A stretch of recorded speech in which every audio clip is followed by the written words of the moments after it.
Maharashtra has always been the leading economy state in the country. Government initiatives are great. First and foremost, the biggest step is towards the renewable energy. I think both on solar or wind or hydrogen, huge policies are there, huge incentives for India to become a real Viksit Bharat, say grow to a $30 trillion economy. The auto industry will have to play a major role. Manufacturing has to grow by almost 16 times.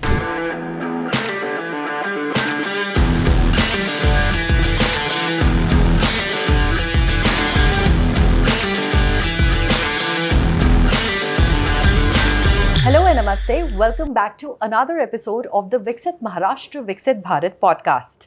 Maharashtra, being one of the largest hubs for automotive manufacturing, has seen exponential growth driven by key government initiatives and policies over the last decade. And to explore this in greater detail, I have the pleasure of welcoming today's guest, Mr. Arvind Goel, Chairman of Tata AutoComp Systems, a true veteran with over 4 decades in the industry. Welcome to this podcast, sir. Thank you very much. I am glad to join this podcast.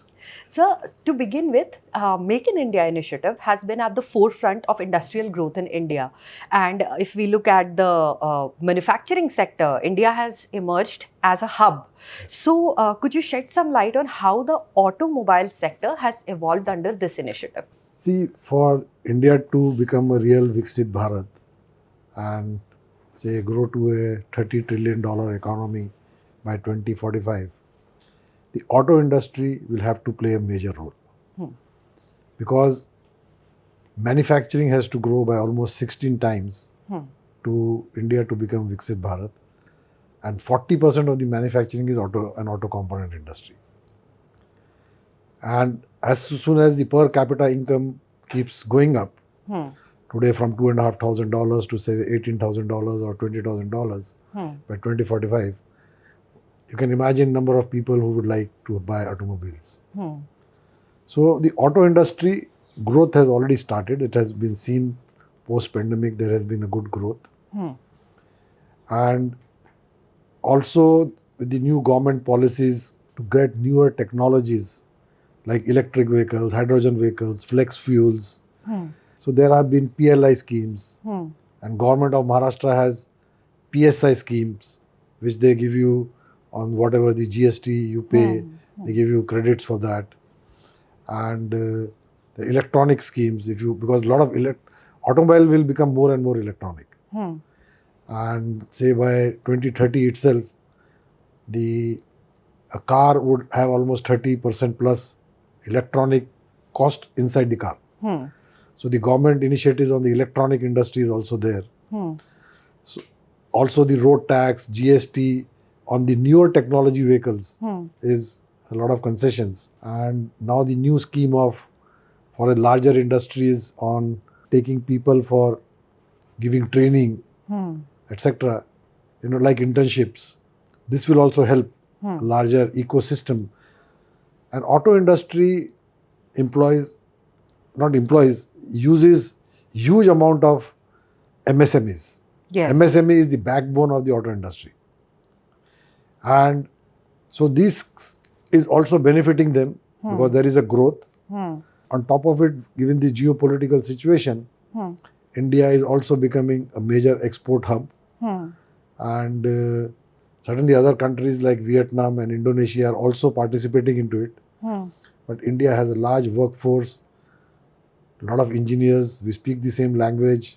So I think India has a great opportunity. And the initiatives of the government are helping encash on the opportunities together. Sir, FDI has played a crucial role in supporting this growth. And we have also seen significant numbers flowing into India and Maharashtra in particular. So, what has been the key enabling policies from the government side, which has made attracting such investments easier in the last couple of years? See, basically, you look at any international company, he is looking first thing they look at ease of doing business. See, they don't understand if they have to take so much time to buy a land and so many approvals are there. So they think that there is something wrong and so they don't want to come to India. So over last say 7-8 years, India has improved a lot on ease of doing business. That is one. Second thing is the auto industry internationally are also seeing the growth of the infrastructure. If you are making 35 kilometers of highways per day and every budget, they are able to see what sort of funds has been done for the infrastructure. So they see that the infrastructure is going, ease of doing business is happening, and especially in Maharashtra government, with large industrial park, they are able to give land to the. So land was the biggest hurdle. It is still there in many parts of India, but a lot of states are helping to get you land. So with the combination of this, and they are also seeing that India is working a lot on renewable energy. See, if there is an American company, he wants to see what will be my net carbon zero. A lot of Indian companies have started thinking, but they are implementing it. So they say, yeah, if I put a plant in India, I can buy so much power from renewable energy, land I am able to buy, and so they want to put money in India. And then sometimes they want to do on their own. Many times they think it's better to do a partnership with someone who is able to handle their business in India. So that's why the FDI investment is coming to India. We have to do a lot more to do ease of doing business, but lots have been done. And what will be some of your suggestions, like when it comes to ease of doing business? What do you think are certain things that the government can do in the next couple of years to? Basically, in any policy, it is how well it is implemented. Who is implementing the policy in the end, in the ground level, is the local administration. It is not even the chief ministers or the ministers at the state government. You have to explain to the local government in Pune or Aurangabad. Now the Aurangabad name is changed, Shivaji Sambhaji Nagar. The local administration to understand how to help companies to do ease of doing business. Policies have been made. Some districts implemented very well. Some are not doing very well. So you don't need a new policy, to be honest. You need the government to call all their administrative officers and keep on doing seminars or drill them into their head that this is what you have to implement this policy into real letter and spirit, and not try to find complications in the policy. Some districts are doing extremely well.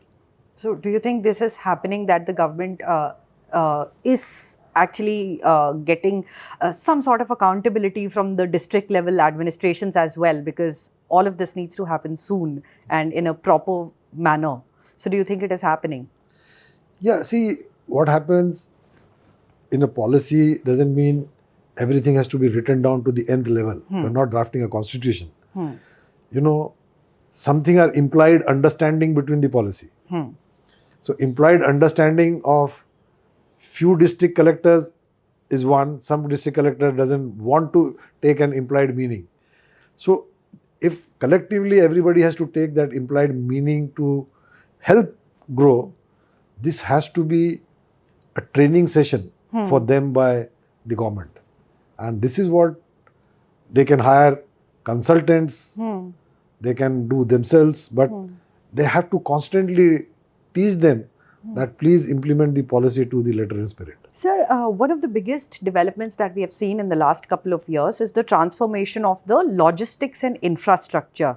And projects like PM Gati Shakti Master Plan, they have been real game changers. So when we look at the development of logistics parks, highways, and the master plan as a whole, how do you think this has streamlined supply chain operations? I would say it has helped a lot, and it has a long way to go.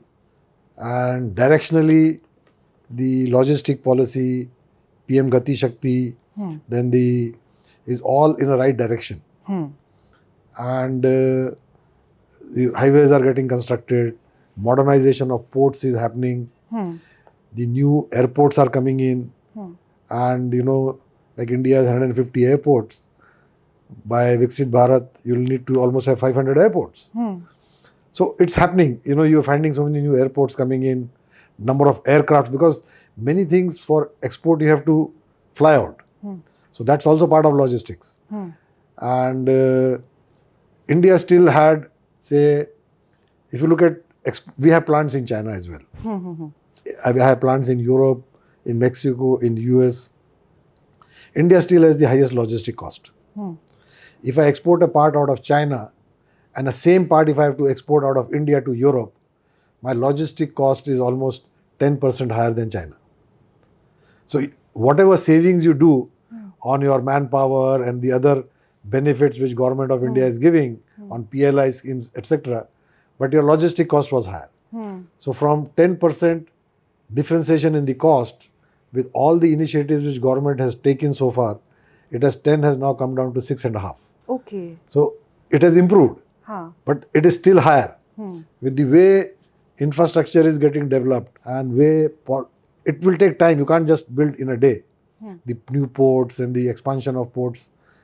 The idea is maybe in 4-5 years, 6.5 may become 3.5. And also the logistic cost, one is internal, one is external logistic cost. You hire a ship to export. How does the shipping cost come down? It always comes down with volumes. China has a massive volume of exports. So they get a good shipping rates. Our volumes are increasing. So what happens, as soon as the volumes keep going up, the shipping rates come down. So that is another logistic cost which will come down. The aviation logistic cost has already been reasonably okay. So I think overall things are moving in a right direction. And but it takes time.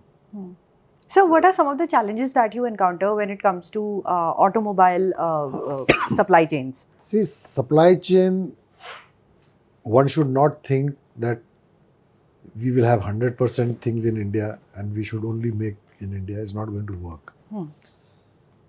Whatever said and done, we have to still look at world as a supply chain. There are certain components you will have to buy from China or Taiwan, which is not easy, but we have to still depend on them. Today we are highly dependent on all chips coming out of China or Taiwan. Very few come from Europe. And there are, for example, lithium ion cells for the electric vehicle, virtually 100% come from China. Rare earth, which is magnets, I think the whole world buys from China. So one cannot cut off everything, but one has to keep developing it. Like the Government of India's policy on chip manufacturing, the amount of support they are giving to chip manufacturers is the only way chip manufacturing will happen in India. So, but you cannot manufacture every type of chip in next 8-9 years, in spite of huge investments people have committed. Tata Group has committed a huge investment, many other people have committed. But there are different chips required for different applications. It's not one chip.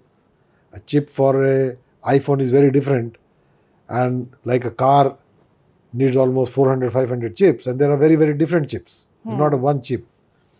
So you will still make in India, but you will still depend on something. So the supply chain has to be developed like that. And hopefully it will improve further. And geopolitical situation always creates an issue.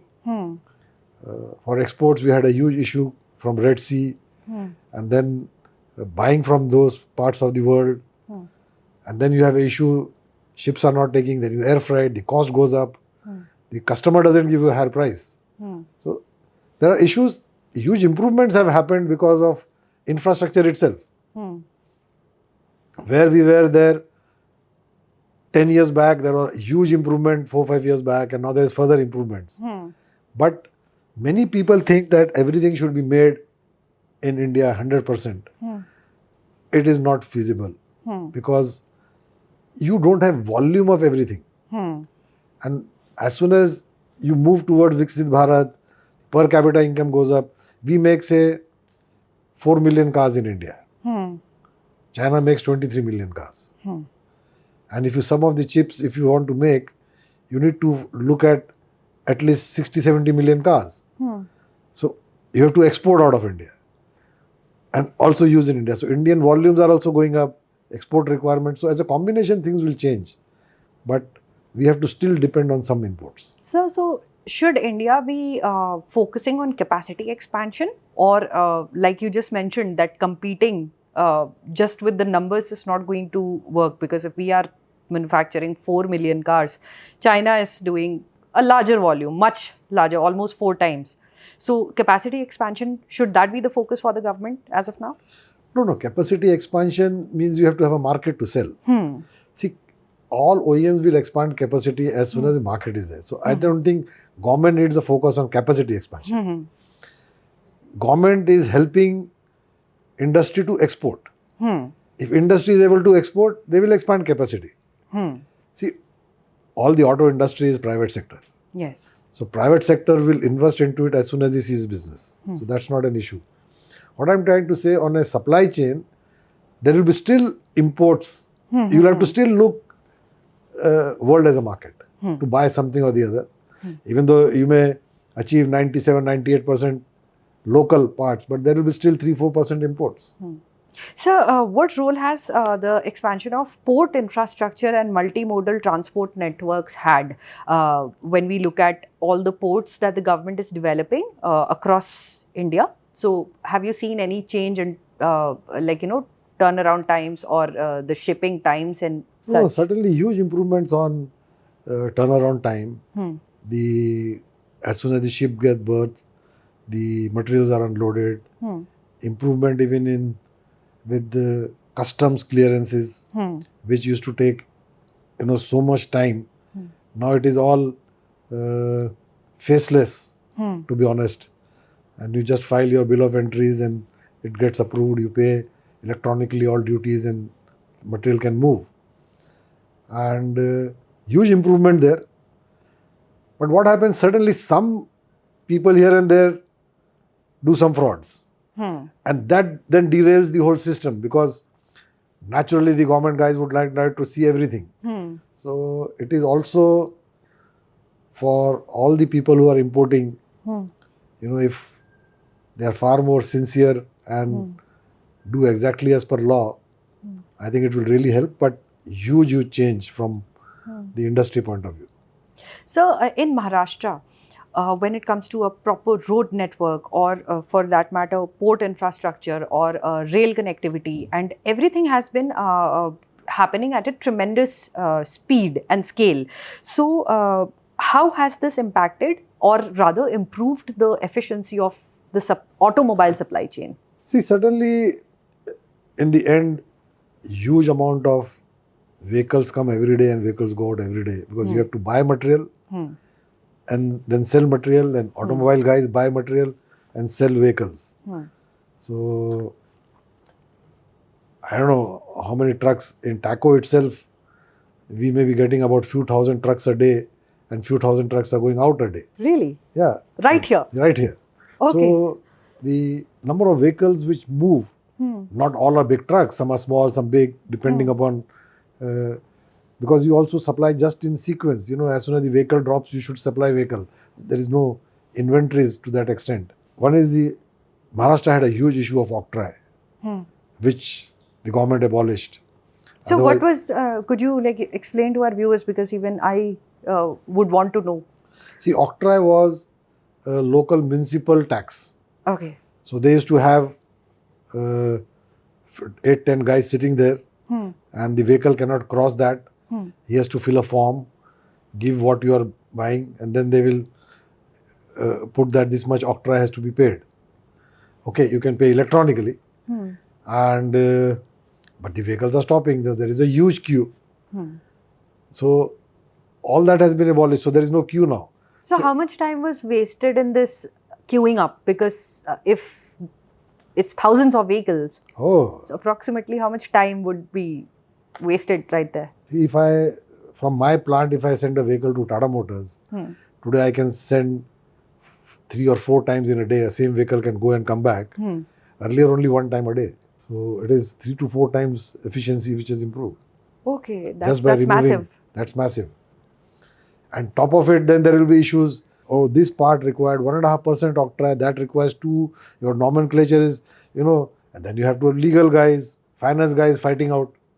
Frustrating process. Frustrating process. So all those has been gone. And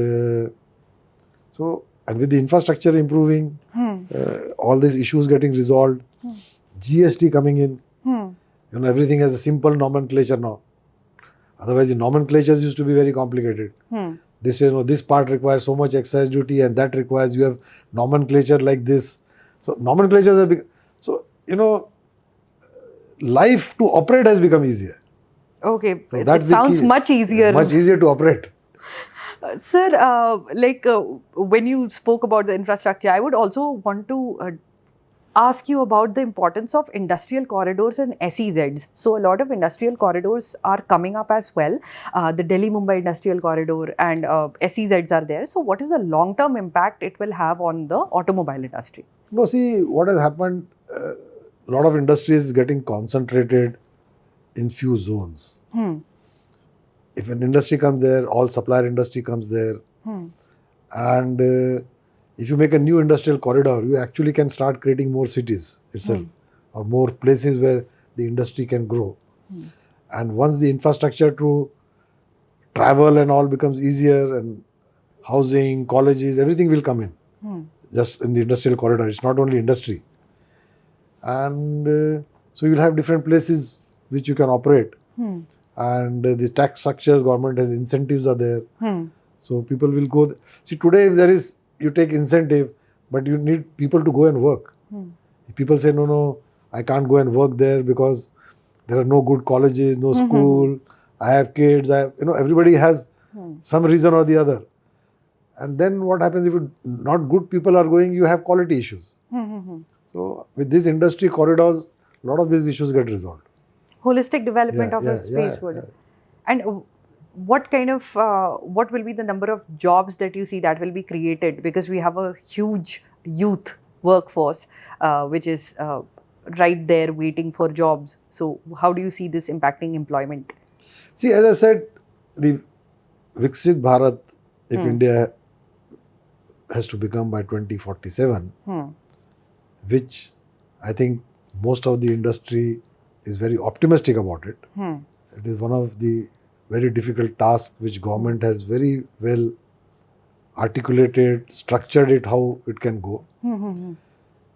The manufacturing has to grow by 16%. If manufacturing has to go so many times, the jobs will get created. Only if service industry will grow, you can't employ youth who have just done 10th or 12th. So you need to employ them. And then manufacturing has to grow. And with the Viksit Bharat, Make in India, for so many other, not only automobiles, but other areas also, the automatic manufacturing will grow. So what role will the automobile industry play? Like as per you in India, what will be the role of this industry in making India a $5 trillion economy, if that is the ambitious goal? So 5 trillion India should achieve in say 3-4 years from now. And auto industry is almost, as I said, 40% of the manufacturing industry is auto industry. So auto industry will have to grow at least at a GDP growth minimum. And the GDP is going to grow at 7% plus. So auto industry has to grow at 7% plus. And if auto industry also exports, they can grow faster than that. And now with the newer technologies, see, India was always earlier 8 or 10 years behind the technology in Europe, in auto industry. With Bharat Stage 6, which was launched 3 years back, India was behind by 4 or 5 years with the European technology. But with electrification and hydrogen technologies coming in, we'll be at par with European technology. So the opportunity to export goes up very, very high. Because you are at a similar technology. Otherwise, where we were exporting, you will export to African countries or Bangladesh or Sri Lanka, but now if you say my technology is similar to what Europe needs, and you are able to do much more frugal technology, you are able to do a lot of innovation into it, and you are cost competitive, then the world is market for you. Sir, when it comes to competitive technologies, when we talk about AI and we talk about semiconductors or connected vehicles as such, have you seen that? How is your company gearing up to make cars at that level? India is really working, and the Tata Group, you already know, they have already announced the chip manufacturing plants coming in Assam and in Gujarat. And connected cars is developing every day. People are adding things, and sometimes people actually get, when they talk of autonomous cars, everybody in India starts saying, "Oh, where is a place to drive autonomous cars? We have so many drivers and all." See, autonomous cars does not mean a car without a driver. That is the up end of the automation. Autonomous cars have different steps. So even if you go to say step 3, instead of going to step 5, which is driverless, there will be so many sensors and all getting attached into the car for a safety. And that itself is an autonomous car. And that will also help connectivity of the cars. So you'll automatically know what maintenance you have to do, when to do what. So all that live data which comes in helps improve the car. See, India has reported approximately about 430 casualties per day by accidents. So 430 people are dying.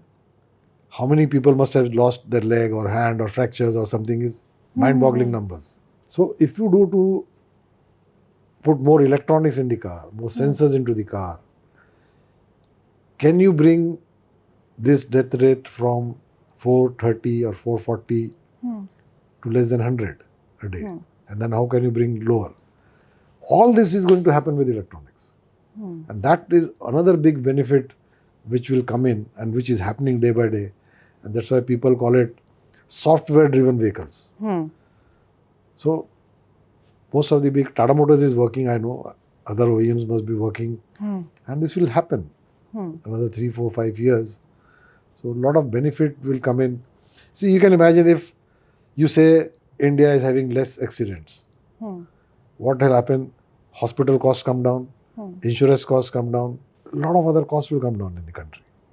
And that will help you to grow further. When do you think realistically India will be ready for something like that? Because there is a lot of skepticism around it. And like you mentioned, there are a lot of myths in the market as well, that what will so many people do if there are self-driven cars? No, I'm saying not self-driven cars is not really required. I'm saying it is a journey where we use lot of electronics, sensors and all for a safety of a car and the pedestrian safety, which will inbuilt. So you still have a driver driving it. But he has, see, today when a driver drives, it is his eyes and brains in which he works, which is very, very fast.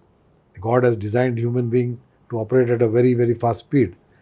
But if he is able to if electronically you are able to help him do so many other functions automatically, some by him, and save, that is what will happen, not driverless. All right. Sir, so how effective do you think government's policies have been when it comes to India bridging the tech gap? Like you mentioned, 5 years, 10 years, and today we are trying to compete or be at par with European tech development. So how have the government policies enabled this? See, basically, government is helping on PLI schemes. So there are PLI schemes for so many verticals. If I just look at automobile side, there is a PLI scheme for electric vehicles, hydrogen vehicles. Exactly. Electronic chip manufacturing. Then a lot of those components which people import today, like dual clutch transmission, nobody makes in India. We started, we have got a PLI for it.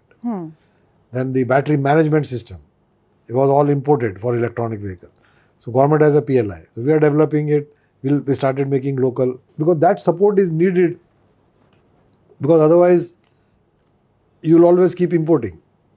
So government, both from center, then there is a state incentives also there. Maharashtra has PSI schemes, electronic schemes, and the power reduction, cost reduction schemes. So there are many schemes which are helping this. So the EV, Maharashtra state EV policy that came in 2018, what are the steps like these at the state level?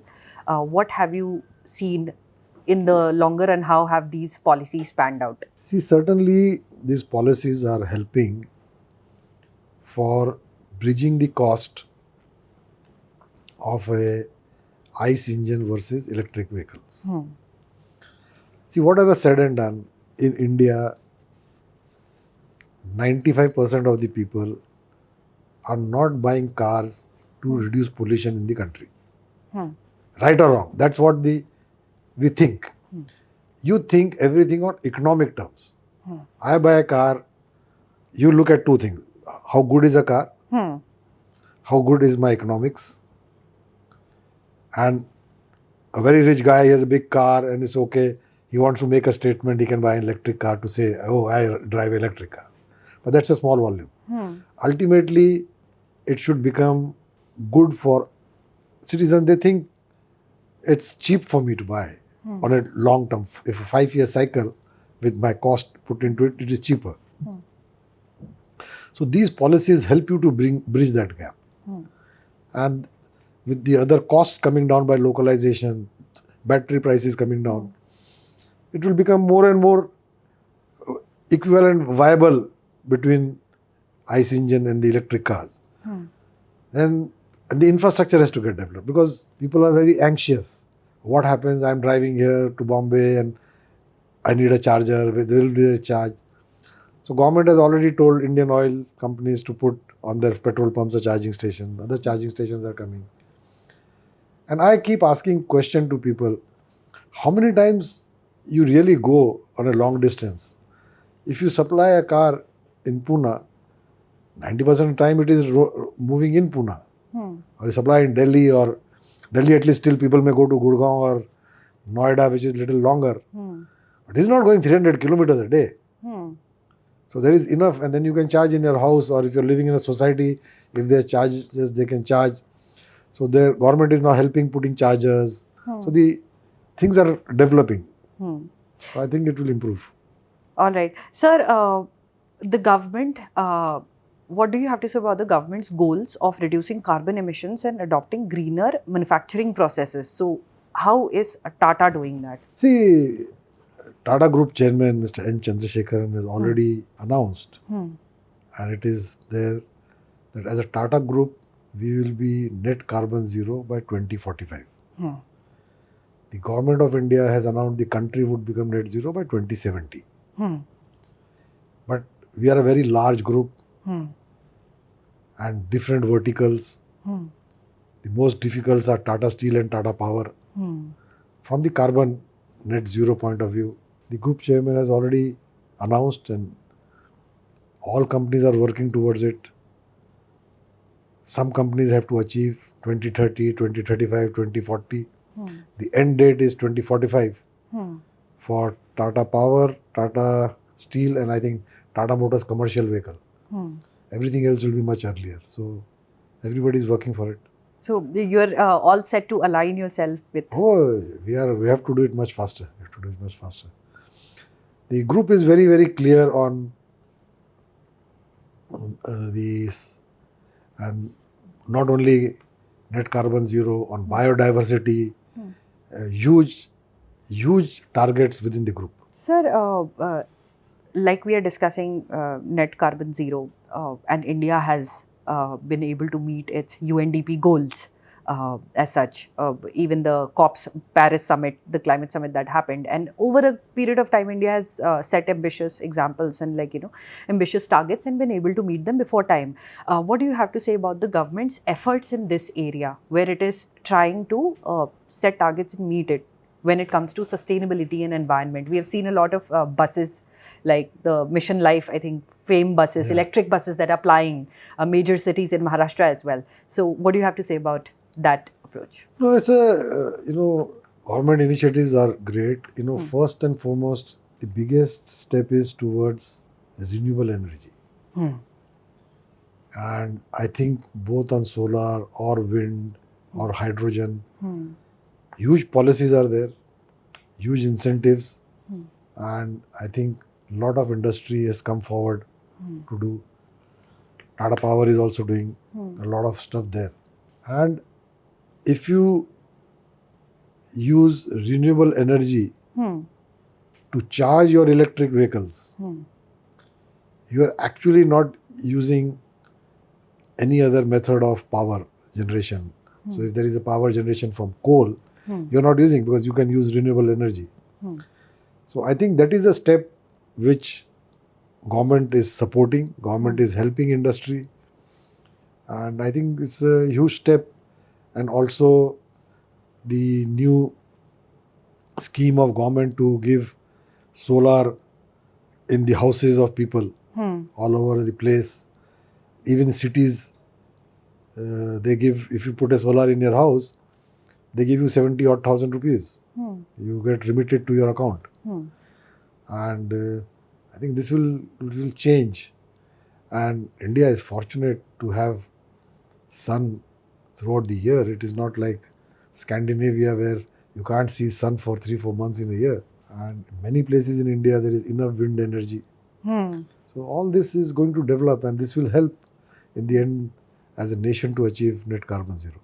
All right. Sir, quickly, before we wrap up, your remarks on what will it take to make it a Viksit Maharashtra? What are the kind of things that the goals the government needs to set for a Viksit Maharashtra and Viksit Bharat, of course? See, Maharashtra has always been the leading economy state in the country.